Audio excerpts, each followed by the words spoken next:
why. But I want to welcome you to Minnesota Biochar Initiative's May Char Talk, and very glad to have you here today. And we very special guest Francis Asare.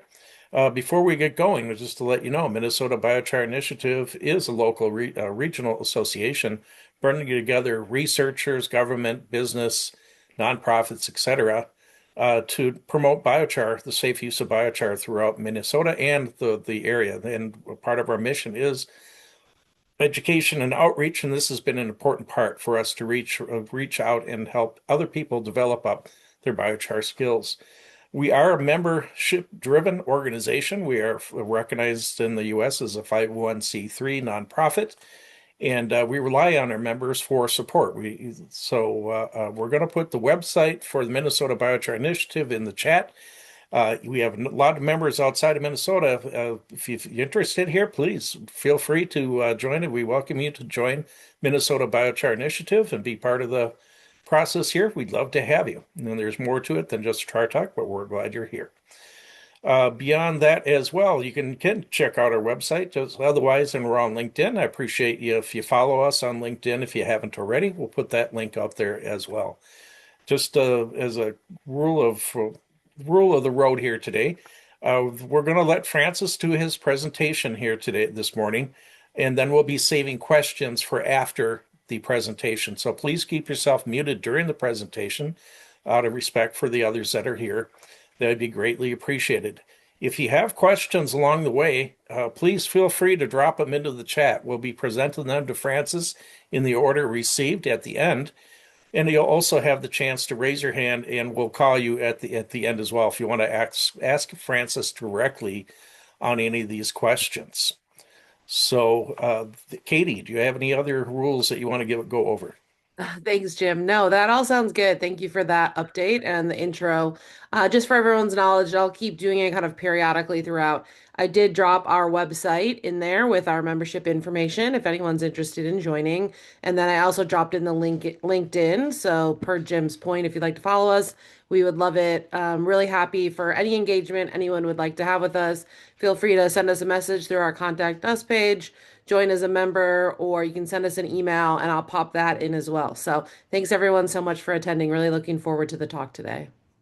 Yeah, and we're blessed to have Tom Miles here, the one of the initiators of the U.S. Biochar Initiative. So, one of the founding members here. So glad to see you, Tom.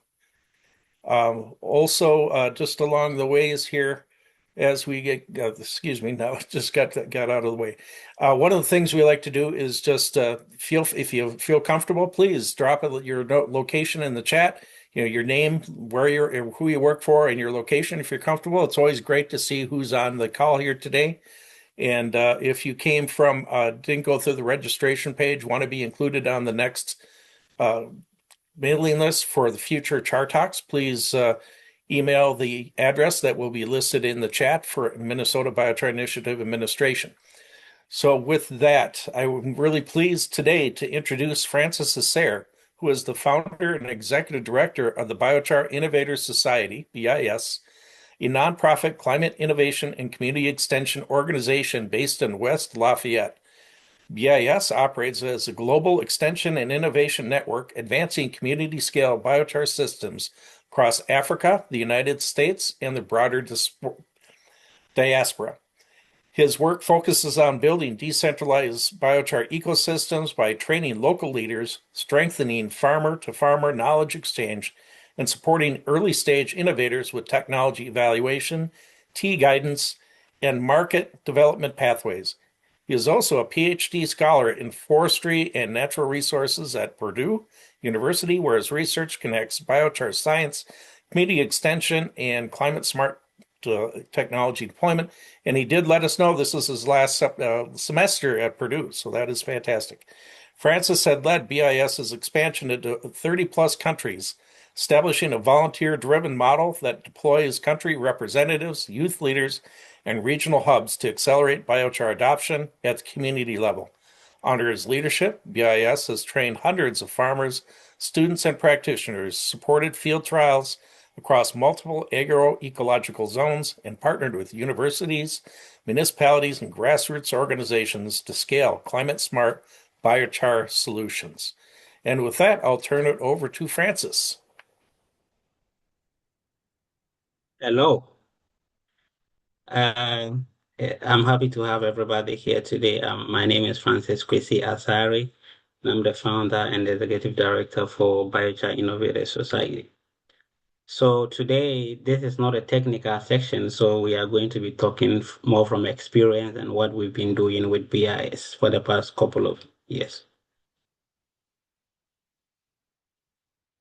So this has already been said. I was born and raised in Ghana, and then my main lifestyle, like when I started, I was more of a farmer and then charcoal production. So in Ghana, you will notice that about 95% of all the wood harvested, mostly in part of Africa, is used for fuel wood, especially for cooking and then for heating.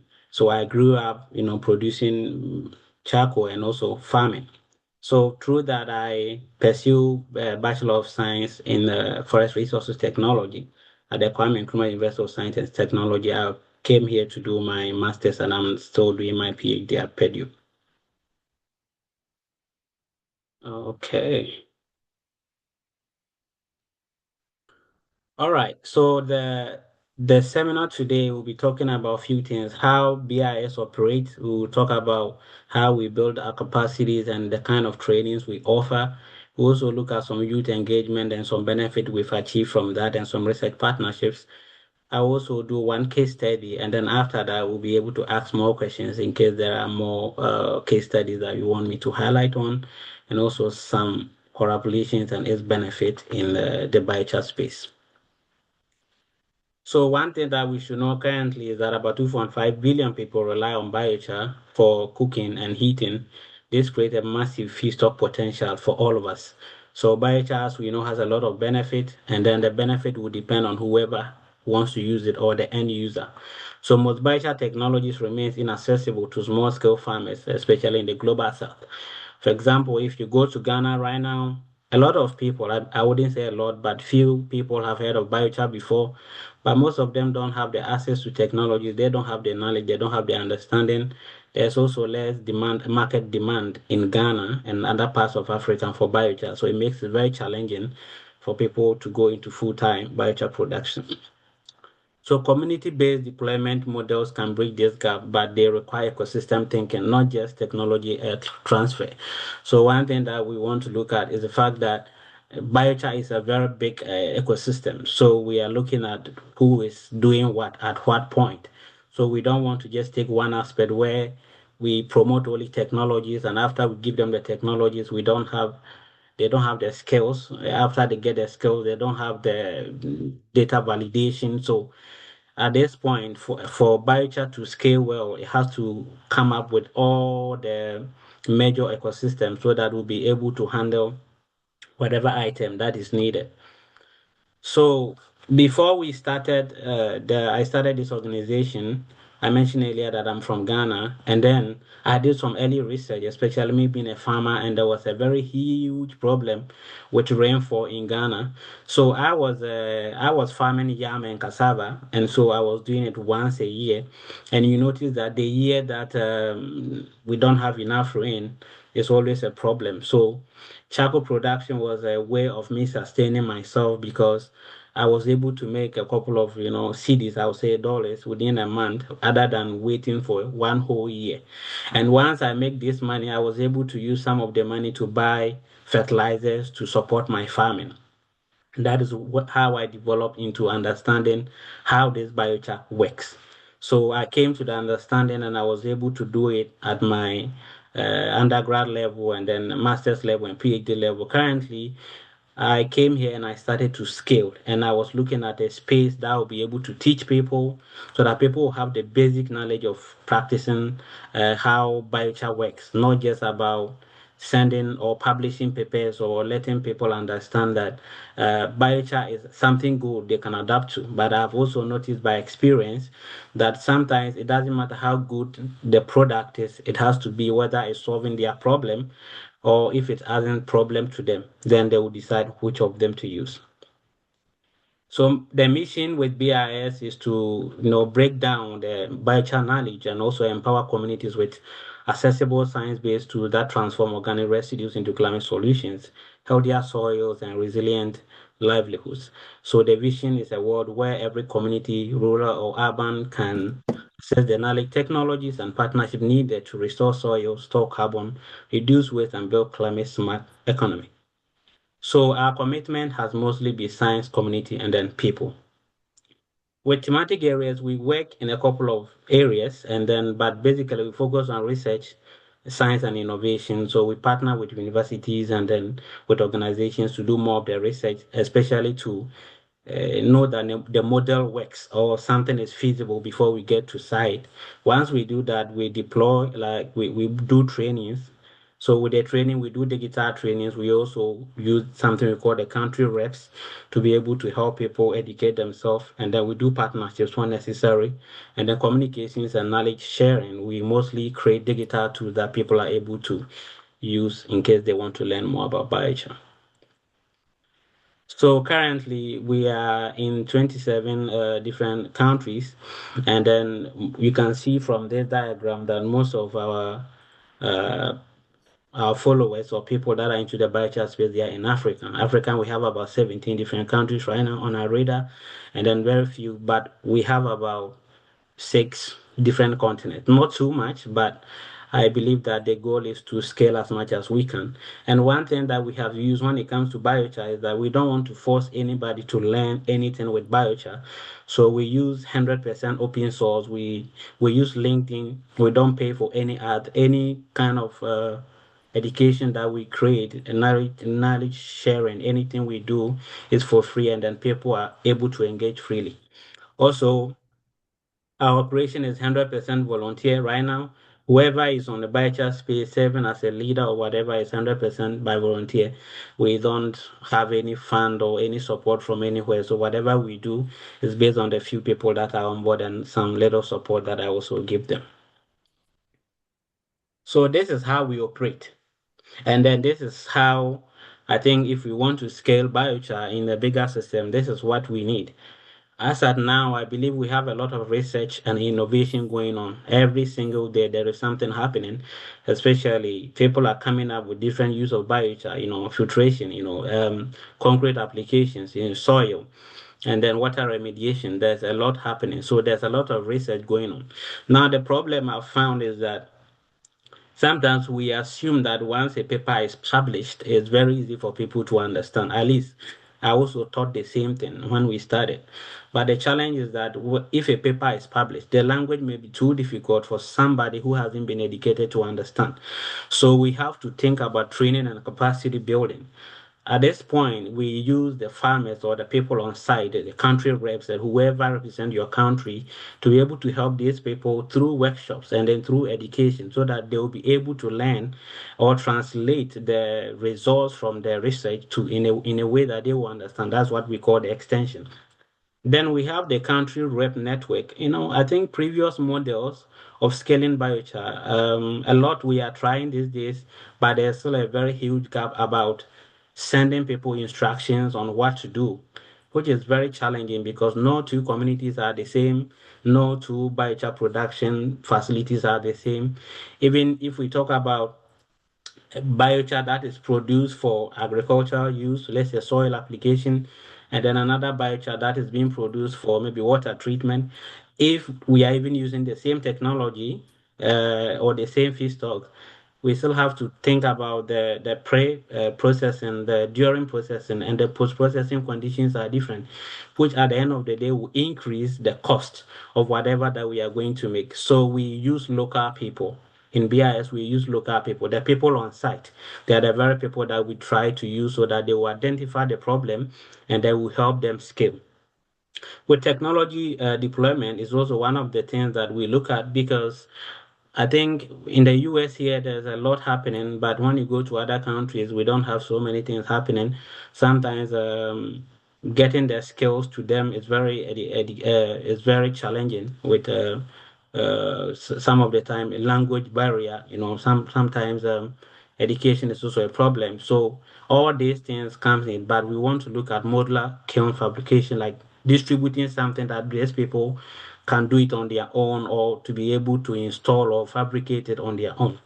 The market and then policy integration. I think that we've also done a lot with people that contact us and say, "Hey Francis, I have this amount of feedstock, whether from sludge, municipal sludge, or sawdust or whatever, and I don't know where to start from." And I see the hope in people when they hear of biochar and how much they think they can make. But by the time you go into helping them to understand the economics and then the expenses and certifications needed, operation and those things, you notice that they are literally not going to make any money from it. But the hope is there. So market and policy integration, we need to understand or educate people to be able to come up to their level or know that regionally what is applicable to them so that they wouldn't invest anyhow. So one of the main models we've been using is called the country representative program. And this particular one, like in the traditional NGO level, where we have decisions made at the top, for BIS, we use locally led people, like we pick people from the local communities, and then these people come up, they are leaders, they want to volunteer, and since they want to volunteer, the hope is that nobody is forcing them to do anything. So they are there, they have the interest, we try to help them to build something, and then we don't make decision, they make the decision and then they bring it on board. So it's like the bottom up approach. Once we get whatever they need, then we try to include other people from different countries. For example, if Francis wants to make a biochar and the Francis is in Ghana and the Francis doesn't have a technology that he wants to work with, maybe Dennis is in India, which is also part of the BIS community, and Dennis has a skills of scaling or scaling portable technologies. Then we will connect two of them that they will be able to scale something based on the conditions that they have to address. So with the country reps, one of the things that we do mostly with scaling nationally is the core responsibilities. Like you need to define whatever they are supposed to do. One, the local representation. So a country rep is somebody that represents your country in wherever they are. So they look at the connections between NGOs and universities, communications. When it comes to events and workshops, they have to facilitate all that. So one way or the other, in as much as we are not so concerned about whether the person is educated or not, I think we've had a very good improvement when we have people that are educated, at least bachelor's level. They can read, they can write, and they have some level of good communication, and they can talk to other organizations for us. In our team, we have the programs team and we have the research team. This is also very important because once you look at publishing the organization, you also look at doing the testing and then validating. Because most of the people, I will use I was working with one of my reps from Ethiopia recently, and he was talking to me about how he got engaged with other organizations about biochar projects. They showed very good interest. They want to have some events and workshops. However, when you go to the data validation, let's say they had to do field trials and had to do some soil health assessment, they were finding it difficult because they felt the amount of money involved was going to be too much. So it is also one thing that you have the program, but the research also has to be ongoing. So we combine these two where we use social media, youth programs, volunteer mobilizations and events and workshops, in addition to the teaching, the training. I think we even have a team in us that does translation. So if we write something in English and there's another country that they speak, they have their native language, we can translate it into their native language so that they will understand what is happening. So once we appoint somebody as a country rep, what happens is that they have to identify the state of biochar production in their country. So you have to come up with a document that would tell me that, hey, I am Denise, I'm from Uganda, and then this is how biochar production is. We have this feedstock, we have this resources, this is the kind of help that we need. They will be able to pick it up and then see how best we can save. So we don't scale based on what we know in the US or Canada or wherever. We scale based on what is available on site and how best we can work with the people. So before somebody becomes a country rep or before you deploy into a different country or a region, we mostly do the application and selection. And then at that time, candidates with good backgrounds are able to submit their applications. And then there's national strategy development. Each rep designs a tailored plan that fits their country, and then biochar needs, and then resources and partners. And then we also have the onboarding and training where we get a couple of people. So here we involve different people from different countries to be able to onboard people and ask them the relevant questions. We have mentorship and reporting, we have deployment and outreach. Currently, I would say one of the most challenging things has been the onboarding as well, because sometimes you can get somebody and then trust them with the company, and then the next time you realize they are not really doing the job you're expecting them to do. But if you find somebody with the potential, it's very easy to work with them than somebody that over promises they can do it but they don't deliver. So with the youth engagement, um, basically we know that youth, especially in Africa, comprise almost more than about 50% of the population. So the youth today also keeps on learning. They are social media, they go everywhere, they do whatever they can. So engaging them is very important. And then in our situation, we think that they are possibly the next generation. Whilst the adult or the old have the knowledge, wisdom, and understanding, the youth, they are very active. They can go on site and they are able. Most of them are also trying to start up. So here, if you look at university partnerships, and I mean, when the research is created, students contribute to biochar characterization and model, TEA modeling and then field trials. So whatever work we do at Purdue here, I have a team that works at Purdue. I have a team in Ghana. There's a team in Ethiopia. There's a team in Uganda. So these people, whatever that we are doing, some of them don't have the facilities for testing. So some of them will produce biochar and they have to send the biochar to us so that we'll be able to we'll be able to test it to know the quality of the biochar or whatever that they need. So that is what we are trying to collaborate with them. Then the youth innovation challenges, identify and support early stage biochar entrepreneurs. So most of these people are also showing a lot of interest. Some of them want to start biochar as their own organization. Some of them wants to come up and do something that will help, other parts of the world, but they don't have the resources. Our engagement as BIS, we have Africa and Asia show the highest youth engagement so far. And then in Africa, we notice that we have a lot of entrepreneurs coming up from Africa, because about 62% of the people that follows us from Africa, they express interest in entrepreneurship, in business, and whatever they want to do. And the other side from Asia, they also show more interest in implementation as well, but the interest is very low. They want to get the knowledge. Some of them have the resources, and then they just want to partner. They want to learn. But Africa, they want sponsorship, like support. That is what we have seen for these two countries. So when it comes to the young representatives, is also very good with youth engagement, because you for sure need somebody that is active, that is strong, and that will be able to do digital influence and social media outreach, and has fresh energy to engage other communities. So these are some of the things that we have been doing, and some of the pathways that we will look at when we are moving forward.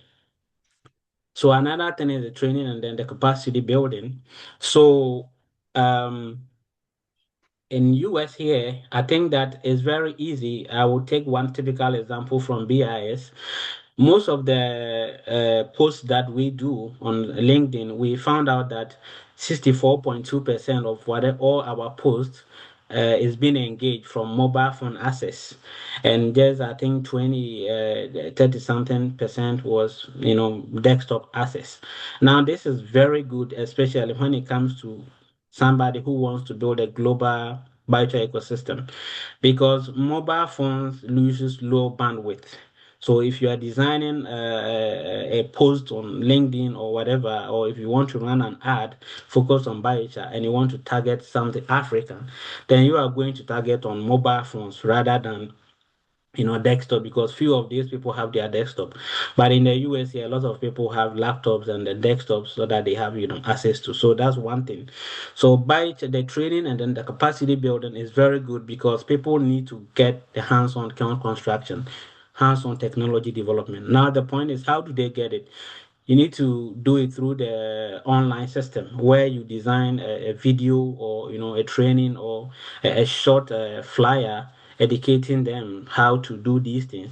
And then if you want the correct target, you must also know the use of digital education in whatever country you want to design to. In China, in Asia, in the US here, I think that they do good. But then you go to other parts of the world, there's also limitations on what kind of technology that they have. Then biochar application and soil health. I say soil health because I've been doing more with the soil health, but soil health is not the only application for biochar. So there are so many things also happening. So here farmers are trained, must be trained on optimal application rate. So biochar is not a one size fit all situation. There are no two biochars that are the same. So if a farmer comes up that he wants to produce biochar, and then he has a feedstock, let's call it corn cob or corn stover, and this farmer's application is targeted on soil, and another person also has a corn stover, but he's targeted on water, filtration. The pre, during, and post processing conditions are going to be the same. So these farmers have to understand, if you are applying biochar to the soil, because they are used to inorganic fertilizers, they know NPKs, they know whatever they have to use. So if you are recommending biochar to them, what quantity of biochar has to be applied to, 1 acre of land, and how is it supposed to be done? And then when you are planting, if it is fertilizer, you plant after a week or so, you can, apply your fertilizer. With biochar, most of the good results we've had, we applied before the planting. So all these things have to be educated, and people have to get the idea about how it works before we can move biochar forward, because it is easy to say that biochar works, but if they actually don't see the results on site, it becomes very difficult for them to adapt. So train the trainer cascading model. So this is one of the things where we train community leaders to become local instructors. And this creates self-sustaining knowledge networks that can last very long. For example, Francis is in the US, and then I have another person in Nigeria who loves biochar. Now, instead of me to meet them every day or online, try to educate them about biochar, the best thing I can do is I train them on the biochar. And once I do that, it's very easy for them to also train other people. So let me look at a very simple situation. I've been working with three major kilns in the USA. We created three three local kilns, like fabricated three local kilns, and we used three kilns for biochar production. So we made a biochar in the USA, and then I went to Ghana in 2023. When I went, the same design, the same capacity, the same material that I use, I tried to do the same kiln in Ghana.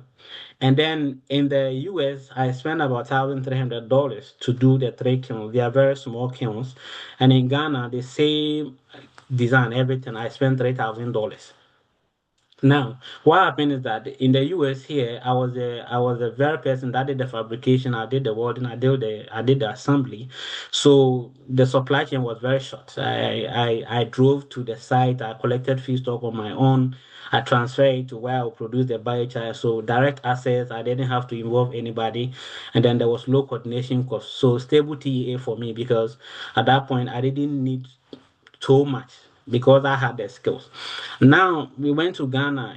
I got a small grant, about $1,500, to do this biochar kilns in Ghana in 2023, and then I thought, oh, this is going to be easy, because in my mind, the Ghanaian currency, was lower than the US dollar.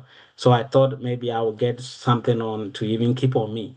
Then the price almost doubled when I was in Ghana, because there were multiple people that had to be involved. Feedstock vendors, feedstock collectors. Somebody has to go and collect the feedstock. They will track it. They will charge you money. Fabric people that were doing the welding. People that has to do the printing for me, even for my seminars and stuff. So it becomes very, very difficult, and higher steel prices. overhead. So we have local people that are selling this steel, so it's not regulated. The ones I bought here, I bought it from Purdue, so the price was really good. But then the ones I did in Ghana, it was from local people. So although it was good for me to do, but the price was very, very challenging for me when I did it in Ghana because of how many people, that were involved. So launching of custody sometimes increases the price and makes a TA fluctuate. So we don't have a situation where you have to assume that if I use $5,000 for one portable kiln in the US, it's going to fix for other country. And then at this point, we also have to know that biochar production requires different goals. So your goal will tell what you are going to use and how much you are going to spend. So I just kept this diagram there based on what I did. And then if you have any question, I'll be able to answer you later. So these are some of the key things that I considered when I was doing my TA, like my accounts, like the feedstock availability, like feedstock collection and transport.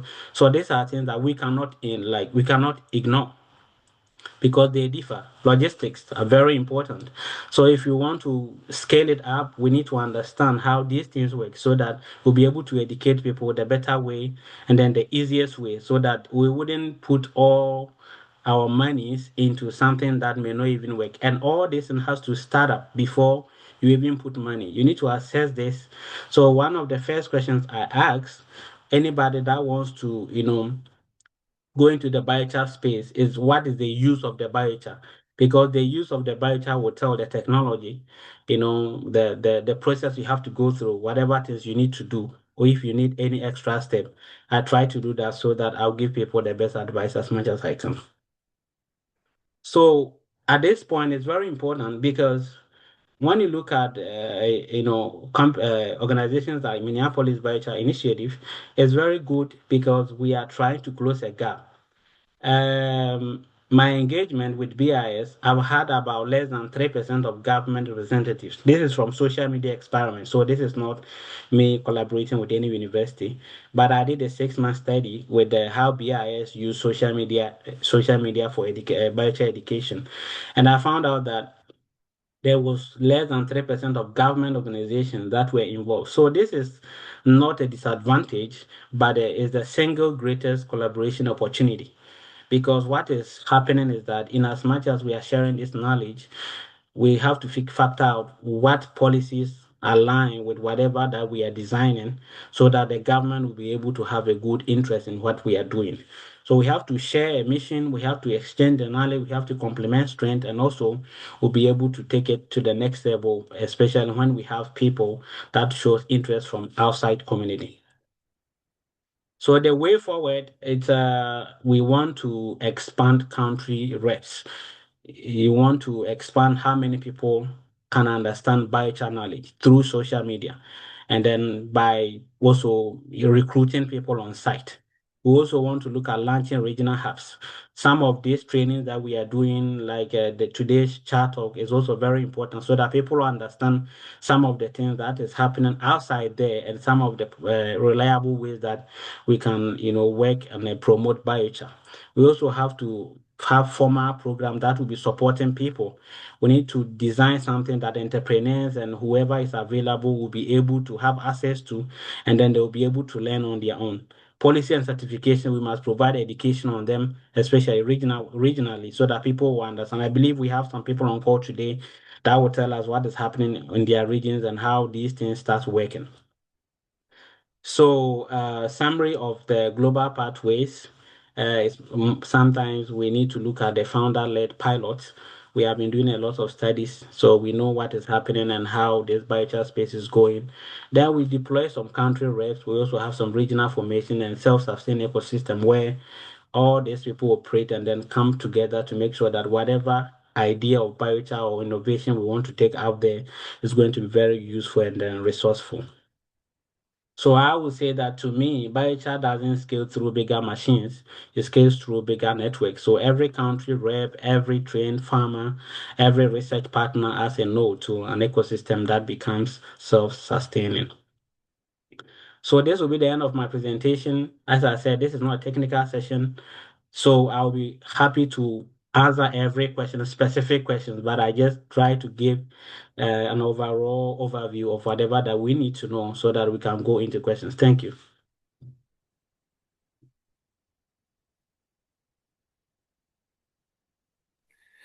Thank you very much, Francis. That is amazing, amazing work. And so I just posted a few things in here. We'll get to the questions here as we're going through here, but just want to bring attention to a few things. Number one is that the North American Biochar Conference will be happening in November down in Louisiana, in New Orleans. And then in June, we have coming up sooner is the Biochar Summit in Europe in Vienna, June 10th to 11th. And finally, the African Biochar Alliance Summit, 27-28 October in Lusaka, Zambia. So with that, do we have any questions Jim, here? I have one addition. Yes. In Vienna, they talk about very much about biochar in concrete. There's an expert there. His main subject is talking about biochar using in concrete, and they are up to 50% of biochar in concrete. Oh, fantastic. Martin, that is a That's really good observation. that's one of the main parts of Vienna. Biochar in building technology. Oh no, And that's an excellent. it's a German from Hamburg. He's the one, and I will contact him privately. Yes, please, please do. And Francis, we can stop sharing so we can see the whole screen here. Fantastic, thank you. And I can't even find myself right at the moment here. Hopefully, I'm on the screen somewhere. But if we have any more questions or comments with Martin, that is a fantastic observation on the European Summit with the issue with concrete. Do we have any questions from the audience for Francis?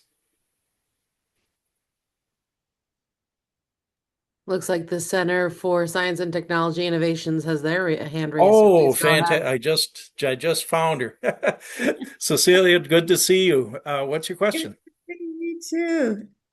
Thank you.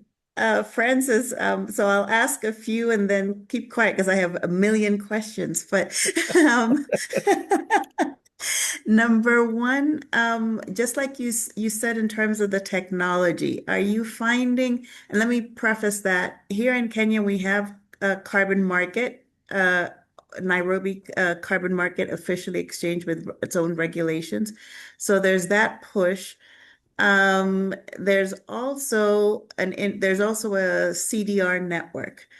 The challenge that they're having with both on two levels. Number one is testing, and for the MRVs, they need elemental analyzers, SEM with EDS, all that type of equipment. We haven't been able to find that in Africa. So that's one question. Do you have that in Africa or in Indiana? And then two is for an artisan scale, because there's a lot of interest in quote unquote buyers are purchasing when you get to 10,000 tons per year or more.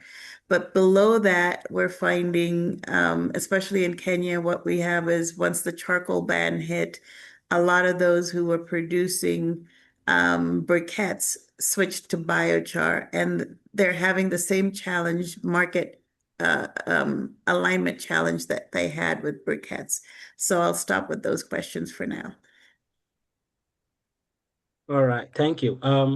I think it's one of the most challenging things because if you are designing the low cost biochar kilns, now if you want to incorporate testing like emissions analyzer, I've used the Testo 350 before, and then the Testo 350 sometimes will cost, some of them can cost about $10,000. That is if you want to make it a practice.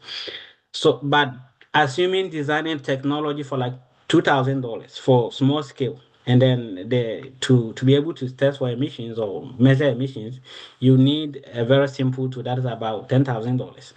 So it's very challenging. I have what I use, but the ones we deploy in Africa, we do the small scale. So unless we partner with somebody who can do it for us, we don't recommend it for these farmers because before we give the technology, we must test to know that it's working. Other than that, it's very challenging for us to involve them because of how much prices, how much money it involves to, measure those emissions and stuff. Yeah.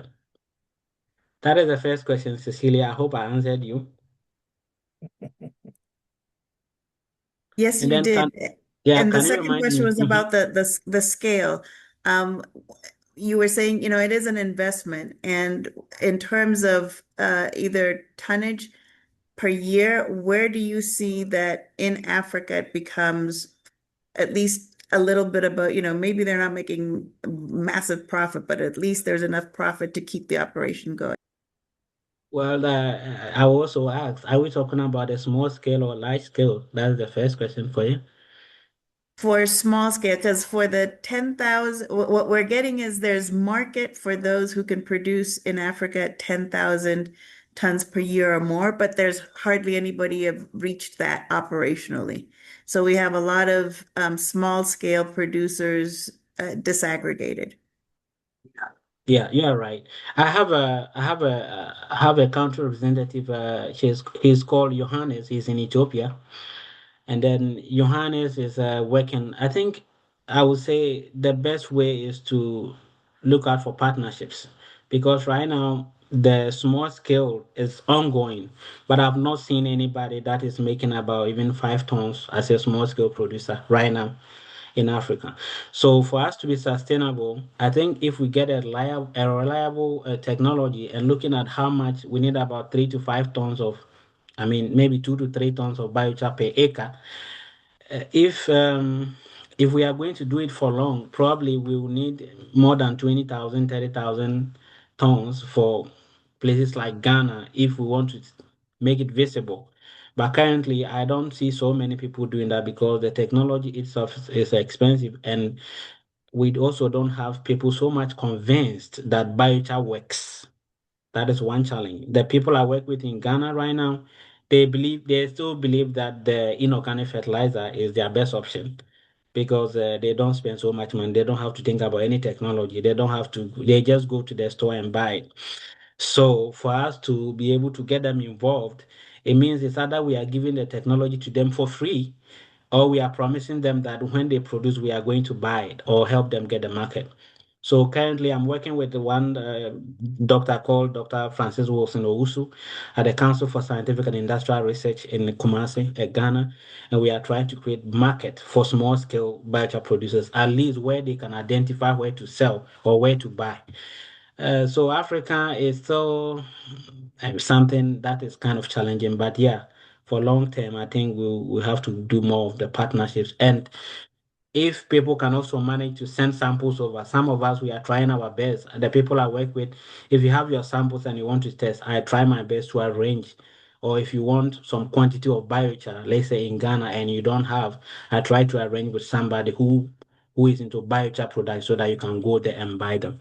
Yeah. Cecilia, I also want to know if I answered you. Yes, you did. And very, very useful information. Thank you. Okay. And Cecilia, I'm glad you're on as well. We mentioned earlier before you hopped on, made connection with researchers down in South Africa. In fact, one of them is here today, and as well as Morocco, and for biochar research. And so it would be great to have a char talk in a couple months of biochar centers of excellence or research that we can present. And I thought Morocco, Kenya, and South Africa would be a good blend to present. So if you're interested, we'd love to have you.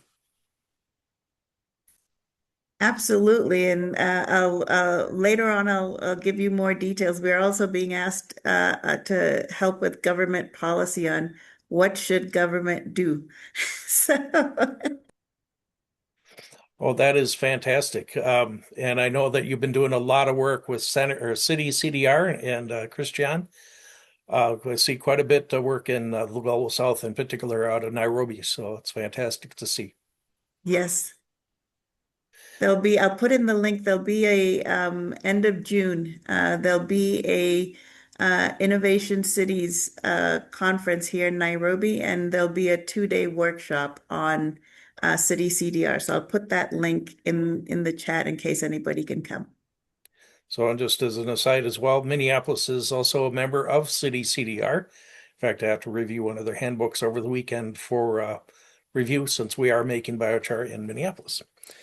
So, any other questions for Francis? And Francis, this has been amazing work, and I'm kind of curious, how active are you in India? It seems like that's another hotspot I see globally with a lot of activity. Yeah, so I have a representative in India. He's called Dr. Kagani. He's a little bit of an old man. So, and then I have about 10 other team members in India. I also have partnership with the NIT, one of the biggest universities in India as well.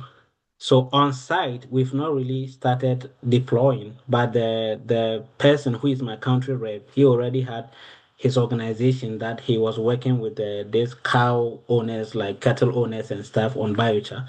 So not too active in terms of BIS deploying, but partnership is very good ongoing, and then we are trying to see how best we can help them scale out there. But India is a very hot spot with biochar. Yes. Mhm. Fantastic. Do we have any other questions from the audience here?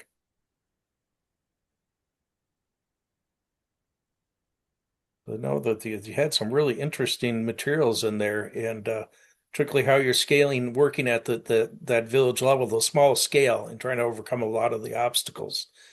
And I can imagine. I know Cecilia, you mentioned that in Kenya as well on some of the issues when you get outside and just the resources and try to connect folks. I mean, same way Francis said, there's the having to create a market, and then there's the reality that people who, if you're farming, your main job is to farm, not to figure out how to bring something new like biochar into. So what we're learning is it really tends to be those who want to come in as biochar producers, just like you'd have maybe fertilizer producers. And they want to run the biochar as their business.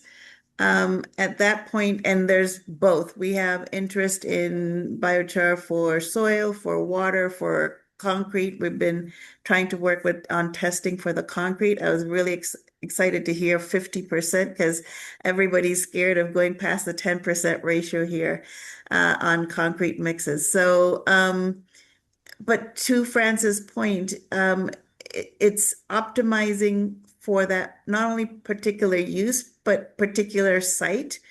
Especially like, for example, water, there are different contaminants in water in different places. So it takes some doing. It's exciting, and we definitely want to promote and partner, but Francis has a really critical point on that.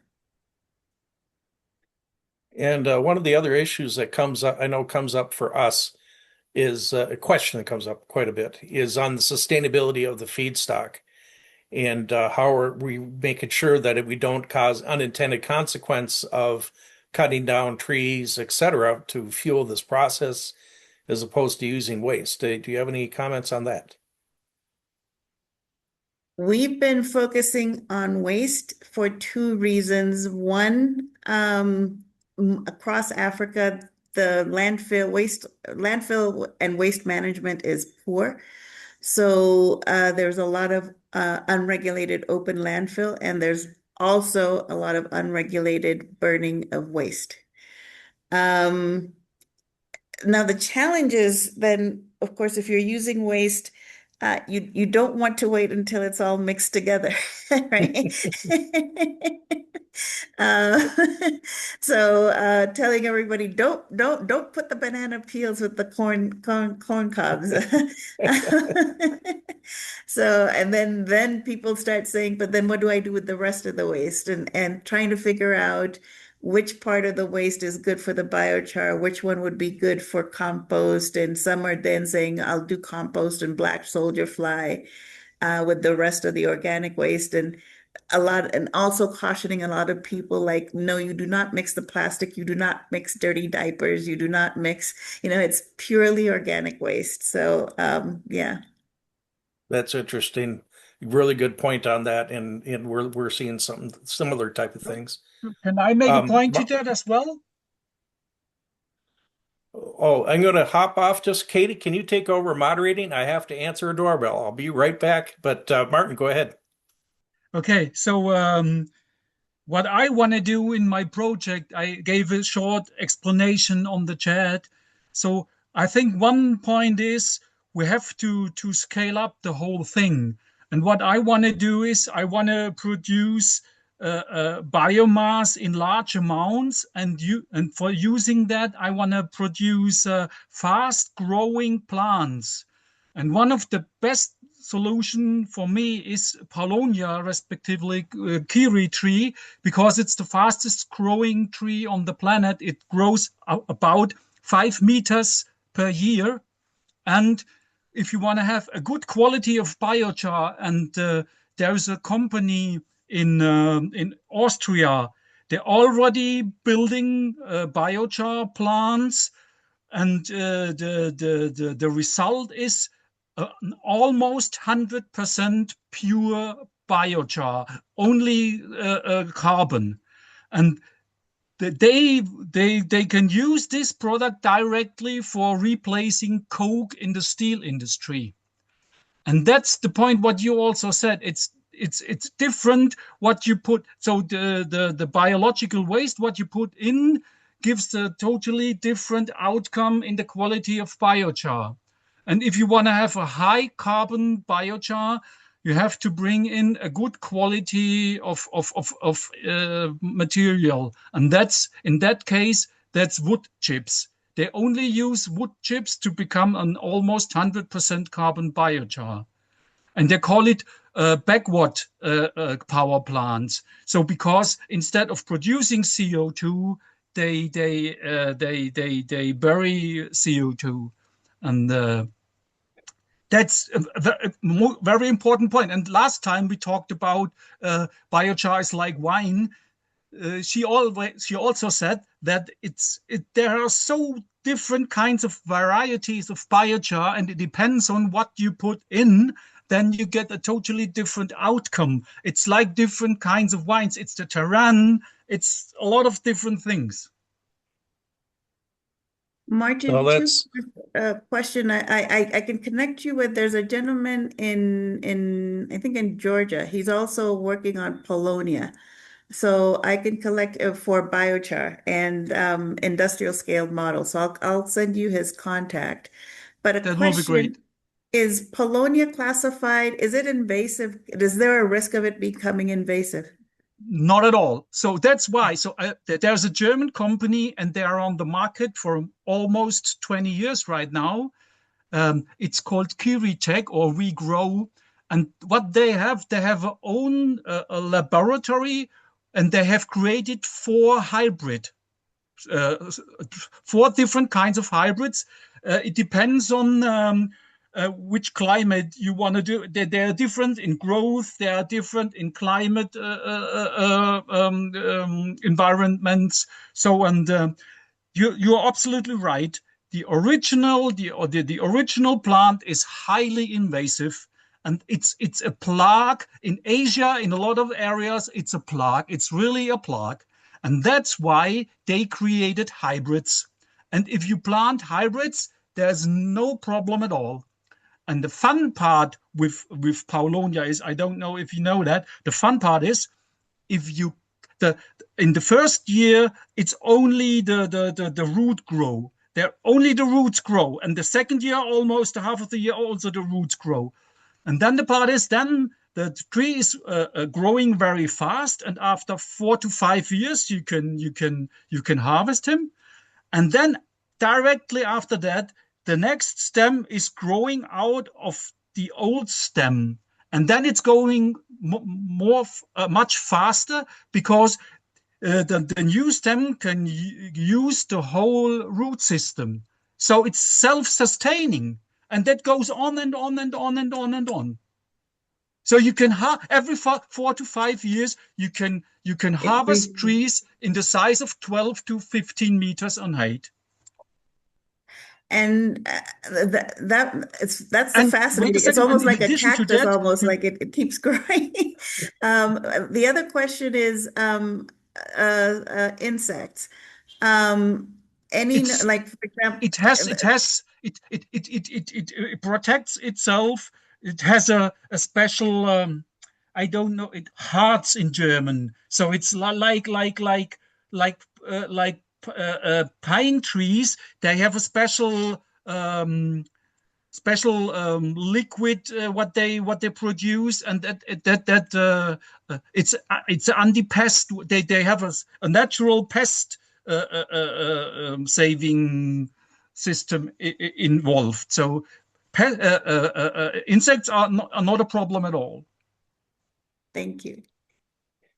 And Katie just dropped a link to the company We Grow link in the chat Oh here. yeah, So wait a following second. up on with Martin's. Yeah. And you have a look there. And the fun part is you have a multi-use, because when you grow the plantage of Kyrie or Polonia, then you can use it as forest for sheep or cows or or chicken, and you can use the flowers for making honey, and you can use the leaf as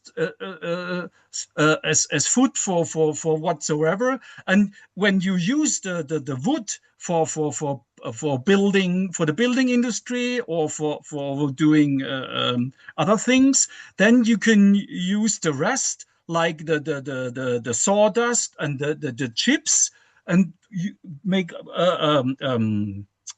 biochar out of that. And in the pyrolysis plant, then you have also electricity and heat. So you have, that's a whole ecosystem. If you build a huge plant, a hydrolysis plant beside of a Paulonia forest, then you have the whole universe of abilities to make profit out of it. And in addition of that, you get carbon credits as well, because you grow a very fast growing tree. So it's the whole story. That's one puzzle piece of my model, what I described in the chat a bit. That's interesting. I'd be curious to see the lignin content of that material as a fast growing material. Oh, you're muted. Oh, sorry. If you go to my LinkedIn site, and I made a post where I described WeGrow and Kiritech. Just have a look, and it's also in English. It's in German and in English, and there are some pictures as well. So if you go to my LinkedIn account, then you go to my posts, and then you can read about that. Fantastic. And while you're all talking here, I can drop up and see if you don't mind, Martin. I've Yeah, got absolutely. LinkedIn up, and I can see if I can put your LinkedIn site in the chat here. Yes, I found it. So I'm going to put Martin. I'm going to put your connection in the chat here, so people can follow up with you if they'd like. And there we go. All right, we're at the top of the hour. Are there any other comments, Francis Asare? I pronounced your name wrong to begin with. My apologies. But is there any final comments you'd like to have? We really want to thank you for an outstanding presentation here. Learned a lot. Like I said, not on the technical side, but what we need to do to get it implemented, and what we can learn from other folks around the place. So I found it very fascinating, and you had two other technical presentations to do, but we chose this one because of that network that you're building. Right. Thank you, everyone. As I said, we are still learning, and then we are hoping to do better with time.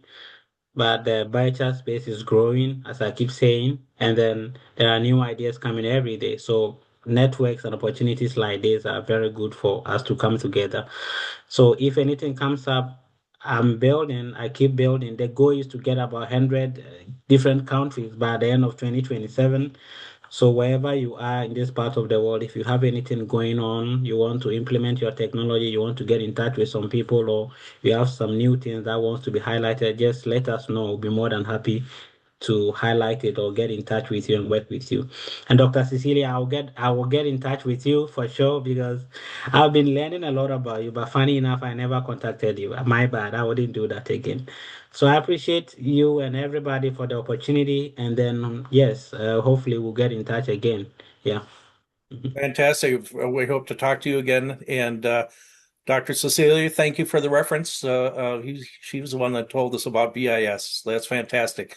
Katie, do you have any last comments on when this might be available on YouTube? I would say within the next 2 weeks, we'll definitely have this up, hopefully by end of next week, so we can get it posted on LinkedIn and everybody can share it. Sound good? That sounds good. And we're hoping to have one on stormwater and biochar next month. And then hopefully that we're looking at the African research on the following month. And Martin, if you can get us a connection, I already talked to Ecolocked and I couldn't get them on the board, but if we could get somebody to talk more about biochar and concrete, that would be fantastic. And I know Dr. Cecilia would love that as well. I tried to get in contact with them, and I wrote, and you can, as you can see, I wrote the day. It's on the 11th of June, on the Biochar Summit in Vienna. There is wait a second. There is Alejandro Castilla from Ecolocked is one of the speakers there. Oh, fantastic! So that's 4 speakers on that date, and they are all from different companies. They are all very much in using biochar in concrete. One is in the Netherlands, two are in Germany, and Holcim is, I think it's in Great Britain. I'm not sure. Oh, this is fantastic news. I appreciate the participation and all the dynamic talks here before we've really delved got in depth on these topics. So, but I want to welcome you. Thank you very much for attending Minnesota Biochar Initiative's May Char Talk.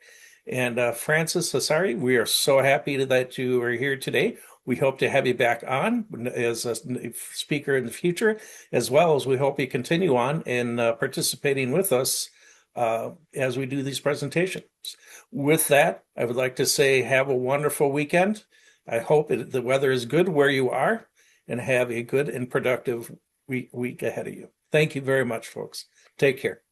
Okay. Thank you. Bye-bye to all. Bye. See you next month.